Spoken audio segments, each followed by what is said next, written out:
Hello friends, मैं अन्नू स्वागत करती हूँ आप सभी का अपने यूट्यूब चैनल पे। और आज आप लोगों के साथ शेयर करने जा रही हूँ 4 टक्स बेल्ट वाली ब्लाउज़ की कटिंग। तो फ्रेंड्स, ये फ्रंट पार्ट की कटिंग एंड स्टिचिंग आपको बताऊंगी और इसी की मैंने ये बैक नेक डिज़ाइन बनाई हुई है। इसकी डिज़ाइन चैनल पे अपलोड है, आप जाके देख सकते हैं। और इसी ब्लाउज़ की मैंने ये स्लीव की डिज़ाइन बनाई हुई है। इसकी भी वीडियो मैंने ऑलरेडी चैनल पे अपलोड किया है, आप जाके वहाँ से देख सकते हैं। तो चलिए अब यहाँ पे हम फ्रंट पार्ट की आपको कटिंग बताते हैं। बैक पार्ट के साथ ही मैंने यहाँ पे आर्म होल कट कर लिया था। तो सबसे पहले यहाँ पे मैं आपको बता दूँ, इस ब्लाउज़ की लेंथ है 17। बैक पार्ट से 1.5 इंच हमने एक्स्ट्रा करके लिया है। तो ये इसकी लेंथ हमने रखी है 17 इंच। 5.5 शोल्डर और 5.5 हमने इसकी आर्म होल को भी ले रखा है। और इस तरीके से ये देखिए 5.5 पे हम यहाँ पे आर्म होल बना रहे हैं। तो बैक का आर्म होल हमारा 1.5 इंच का होता है, उसी हिसाब से हम यहाँ पे 1 इंच पे गहराई डालेंगे आर्म होल के लिए। 9 इंच हमें चेस्ट का चौथा हिस्सा आ रहा है, 9 इंच 36 का। तो यहाँ पे मार्क करेंगे और कमर का मेजरमेंट इस तरीके से लेंगे। कमर 32 है तो उसके अकॉर्डिंग 8 इंच रखेंगे इस तरीके से, और स्केल की हेल्प से एक सीधी लाइन खींचेंगे। मैं इसके सभी मेजरमेंट को आपको एक साथ लिख के बता दे रही हूँ। फ्रेंड्स, ये फ्रंट पार्ट है।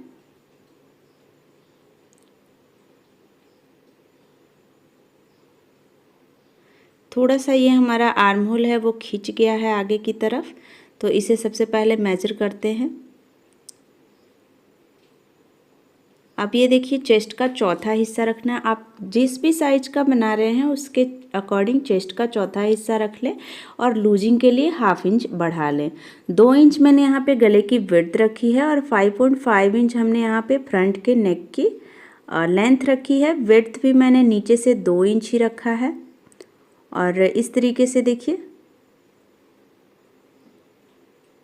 एक चौकोर बॉक्स बना रहे हैं और उसमें हल्के हाथों से इस तरीके से गहराई बना देंगे और इसी को ऊपर की तरफ मिला लेंगे। तो हमने यहाँ पे फ्रंट में गले की गहराई बना ली है। अब देखिए यहाँ पे हमें बेल्ट के लिए ऊपर से मार्क लेना है। तो ऊपर से मैं यहाँ पे 12 इंच पे मार्क कर रही हूँ। फ्रेंड्स, ब्लाउज आप थोड़ी सी लंबी पहनते हैं तो आप 12 इंच पे बनाएं। अदरवाइज़ अगर आप थोड़ी सी छोटी ब्लाउज़ पहनते हैं तो आप यहाँ पे 11 इंच पे बेल्ट का मार्क कर सकते हैं। अब देखिए 12 इंच से नीचे जो हमारा मेजरमेंट आया था उसको मैंने हाफ़ किया और इस तरीके से ये देखिए इसको हाफ़ करके सेंटर लिए और 1 इंच आगे की तरफ एक मार्क करेंगे और यहाँ से हम गहराई डालेंगे। इस तरीके से हल्के हाथों से एक कर्व लाइन बनाएंगे। ये देखिए कुछ इस तरीके से हमने यहाँ पे बेल्ट का शेप दे दिया है। अब ये जो हमने सेंटर मार्क किया था वहीं से ऊपर की तरफ इसकी लेंथ 3 इंच रखेंगे और इस तरीके से एक लाइन सीधी खींचेंगे। और टक्स के लिए हमें यहाँ पे 1.5 इंच का मार्जिन रखना होता है, तो उसी हिसाब से मैं यहाँ पे मार्क कर रही हूँ। और देखिए इसके बाद हमें यहाँ पे सेंटर वाली टक्स का लेंथ रखना है, तो वो बस्ट पॉइंट होता है। ये देखिए इसकी हमने लेंथ रखी है 10 इंच और इस टक्स की भी लेंथ हमने रखी 3 इंच। तो देखिए ऊपर से 10 इंच पे हमने यहाँ पे बस्ट पॉइंट डाला है। अगर आपका चेस्ट 36B है तो आप यहाँ पे 10.5 पे भी डाल सकते हैं। अदरवाइज़ आप इससे कम का बना रहे हैं तो आप थोड़ा सा कम कर लें। जैसे कि 34 का बना रहे हैं तो आप 9.5 पौने 10 भी कर सकते हैं। अब देखिए सभी टक्स के बीच में आपको 2-2 इंच का गैप रखना है। तो 2 टक्स तो हमने मेज़र करके ले लिया है, बाकी दोनों टक्स को बीच से 2-2 इंच का गैप करते हुए मेज़रमेंट लेते हुए और इस तरीके से मार्क कर लेंगे। अब हम इसकी कटिंग कर लेते हैं। जैसे हमने ड्रॉ किया हुआ है सेम वैसे ही हमें इसकी लाइनिंग को मार्क करना है।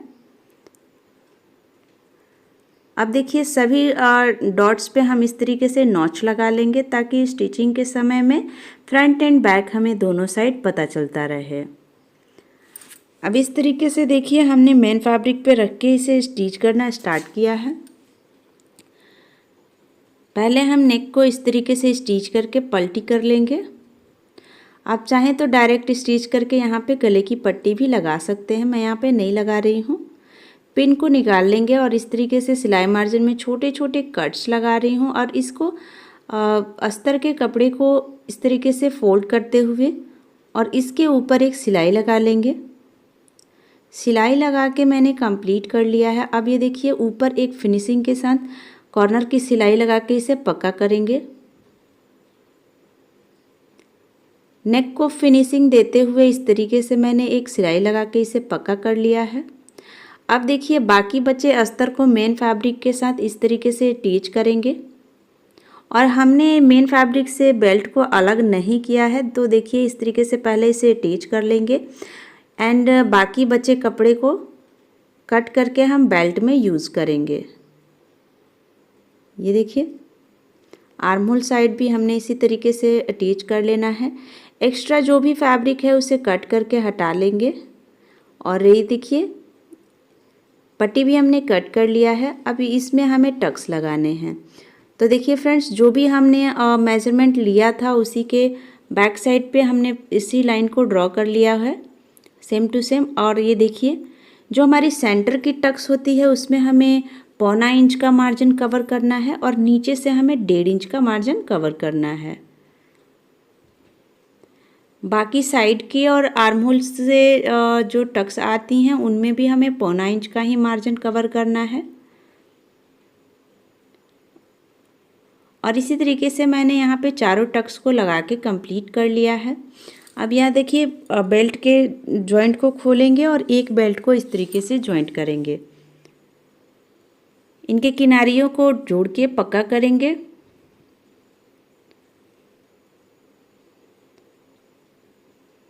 सभी किनारियों को अटैच कर देने से फ्रेंड्स हमारी ब्लाउज़ बिल्कुल भी कहीं से भी फैलती नहीं है, खींचती नहीं है। और इस तरीके से बेल्ट को रखते हुए अटैच करेंगे। मैं यहाँ पे बेल्ट को अटैच कर रही हूँ।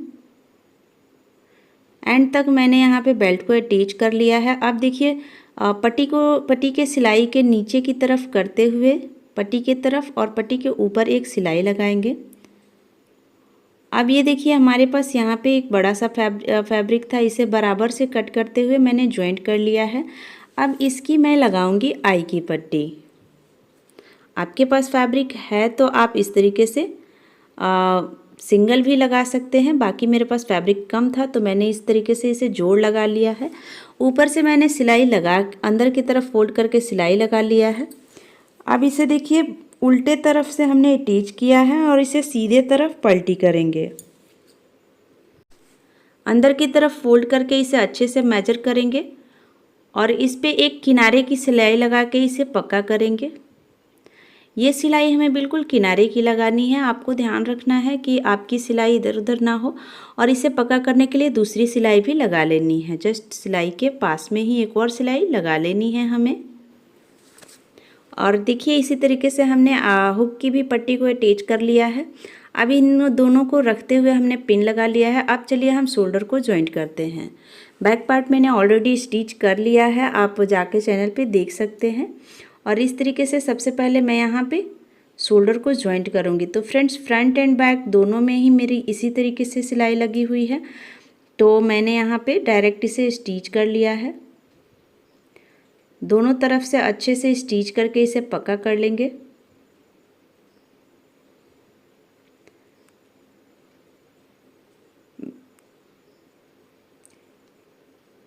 बैक साइड में यहाँ पे हमें कमर की पट्टी जो हमने फोल्ड की थी वो खुल गई है, या फिर शायद धागा नहीं रहा होगा तो छोड़ दिया है सिलाई। अब इस तरीके से आर्म होल में जो एक्स्ट्रा कपड़ा होता है उन्हें निकाल देंगे और अच्छे से मेजर कर लेंगे। ये देखिए हमारे फ्रंट में गहराई आती है और बैक में हमारी गहराई नहीं आती है। तो ये देखिए फ्रंट एंड बैक को अच्छे तरीके से रखते हुए और गहराई को देखते हुए गहराई वाले भाग को हमने फ्रंट ब्लाउज के फ्रंट साइड में रखा है और इस तरीके से हमने इसे सिलाई लगाना है। आधे आधे इंच की दूरी पर इस तरीके से हमें सिलाई लगाना है और फिर पलटी करेंगे, शोल्डर से वापस से जॉइंट करना स्टार्ट करेंगे। दूसरे कॉर्नर तक ये देखिए हमने इसे भी दूसरी तरफ भी स्लीव को अटैच कर लिया है। दूसरे स्लीव को हमें इसी तरीके से जॉइंट करनी है। और ये देखिए हमने फ्रंट में इस तरीके से फोल्डिंग नहीं लगाई थी, तो अब मैं इस तरीके से मेजर करते हुए अब नीचे जो एक्स्ट्रा फैब्रिक रह गया है उसे इस तरीके से डॉट लगाएंगे और पहले मैं यहाँ पे फिटिंग लगा रही हूँ। तो फ्रेंड्स मैंने जो फिटिंग लगाई थी, फिटिंग वाली मेरी जो लाइन आई थी उससे आधे इंच की दूरी पे आपको फिटिंग लगानी है और नीचे से फ्रंट का फैब्रिक मैंने फोल्ड कर लिया है।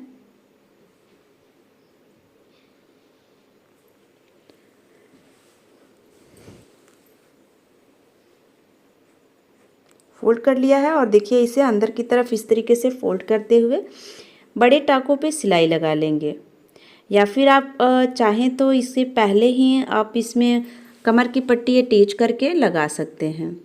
मैंने इसमें बाद में लगाई है और देखिए दोनों तरफ मैंने इसी तरीके से स्टिच करके कंप्लीट कर लिया है।